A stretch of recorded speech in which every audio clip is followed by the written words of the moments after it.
जय माता दी। दोस्तों, कुछ पेड़ पौधे ऐसे हुआ करते हैं कि जिनके लगाने से घर में लक्ष्मी ही लक्ष्मी बरसती है, यानी धन बरसता है।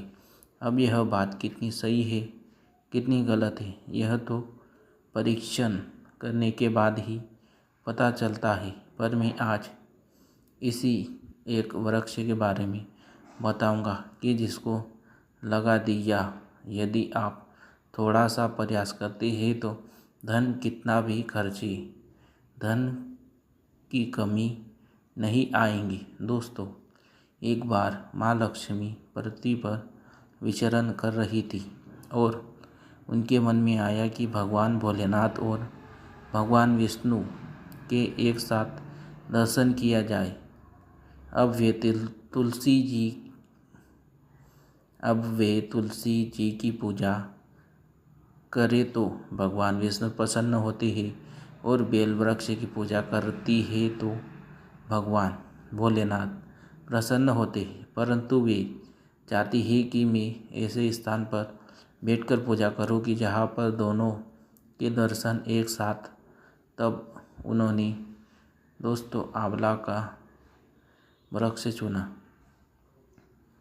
आंवले के वृक्ष के बारे में अब यह मान्यता है कि उनके मूल में भगवान श्री विष्णु, उनके तने में भगवान शिव और ऊपर ब्रह्मा जी वास करते हैं। उनकी शाखाओं में मुनिगण, उनके पत्तों में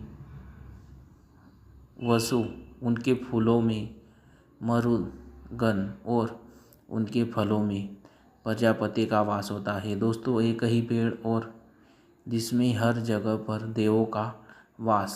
उन्होंने आंवले के पेड़ को चुना और आंवले के पेड़ के नीचे बैठकर पूजा की तो भगवान विष्णु और भगवान शिव बड़े प्रसन्न हुए और एक साथ ही दर्शन दिए।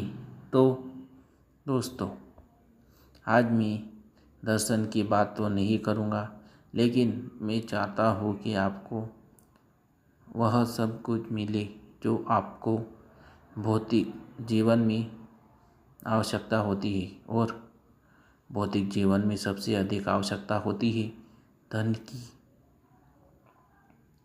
धन की आप अपने घर में यदि स्थान है, एक आंवले का पेड़ अवश्य लगाएं दोस्तों। और यदि जगह नहीं है तो एक गमले में लगा लें। इसकी आपने 31 दिन तक इसके नीचे दीपक जलाना है।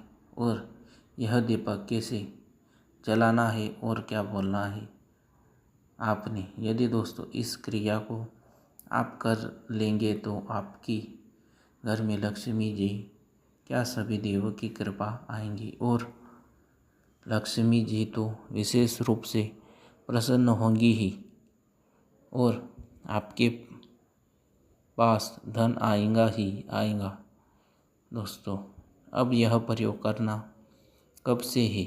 इस प्रयोग को आपने किसी भी महीने की शुक्ल पक्ष की नवमी आती है, शुक्ल पक्ष की नवमी से इस प्रयोग को करना है। और शुक्ल पक्ष की नवमी अगली आएंगी तब तक 31 दिन हो जाते हैं। दोस्तों, एक महीने में 30 दिन होता है और अगली नवमी को काउंट करेंगे तो 31 दिन हो जाते हैं। और तिथि यदि घट बढ़ जाती है तब आप दिन गिनने की परवाह ना करें, केवल शुक्ल पक्ष की नवमी से अगले शुक्ल पक्ष की नवमी तक इस प्रयोग को करें। बस दोस्तों, अब विधि सुन लीजिए और प्रयोग बड़े आसान हुआ करते हैं।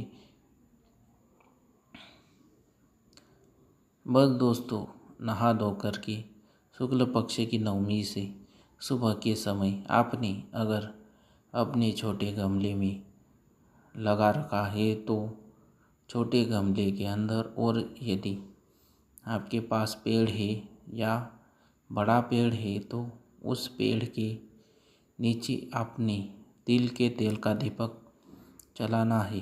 तेल का तेल मिल जाया करता है। यदि घर में ना हो थोड़ा मंगवा लेना। दोस्तों, गोल बत्ती खड़ी लगाएं ताकि तेल पूरा जले। और दोस्तों, यह दीपक लगाने के बाद आपने भगवान विष्णु से और भगवान शिव से प्रार्थना करनी है। हे भगवान भोलेनाथ, हे भगवान श्री विष्णु, मैं आपके चरणों में हूँ, आपका ध्यान करता हूँ और इस दीपक के माध्यम से मैं आपकी पूजा करता हूँ। मेरे घर में सदा धन धान्य की वृद्धि होती रहे, पैसों की कमी ना आए। इतना बोल कर के दोस्तों 11 बार आपने ओम श्री विष्णवे नमः यह आराम आराम से बोलना है। जल्दबाजी में नहीं बोलना है। आराम आराम से बैठ जाना है। अपना पूर्व की तरफ, उत्तर की तरफ, किसी भी तरफ मुख कर लेना है और अपने सामने होना चाहिए आंवले का पेड़ और दीपक। दोस्तों, बोलना है इस हिसाब से ओम श्री विष्णवे नमः, ओम श्री विष्णवे नमः, ओम श्री विष्णवे नमः। बस दोस्तों 11 बार यह मंत्र बोल देना है। 11 मंत्र बोलने के बाद इसी प्रकार से लयबद्धता और ओम नमः शिवाय, ओम नमः शिवाय, ओम नमः शिवाय। बस दोस्तों, छोटा सा प्रयोग है। आपने शुक्ल पक्ष की नवमी से अगले शुक्ल पक्ष की नवमी तक करना है और बस इतना सा ध्यान रखिए। यह ना धो करके सुबह दीपक लगाना है और बोल देना है। दोस्तों, अब आपके पास अगर जगह है कहीं पर भी तो पेड़ अवश्य लगा ले। और यदि जगह नहीं है तो गमले में पेड़ को लगाया हुआ पेड़ यदि आपके गमले में है तो बड़ा नहीं हो सकता, तो 31 दिन के बाद पूजा करने के बाद किसी भी स्थान पर अपने मंदिर में या मंदिर के पास में कहीं पर भी लगा दें। दोस्तों, यह आप पर निर्भर करता है। अच्छा लगता है तो दोस्तों अवश्य बताइए किसी को भी। आपके पास यदि अच्छा फ़ायदा देता है तो दूसरों को भी फ़ायदा हो। किसी प्रकार की किसी को धन की कमी ना रहे, कर्जा ना रहे। ऐसे ही नए नए उपायों की जानकारी के लिए मित्रों हमारे यूट्यूब चैनल को सब्सक्राइब और वीडियो को लाइक ज़रूर करें मित्रों। जय माता।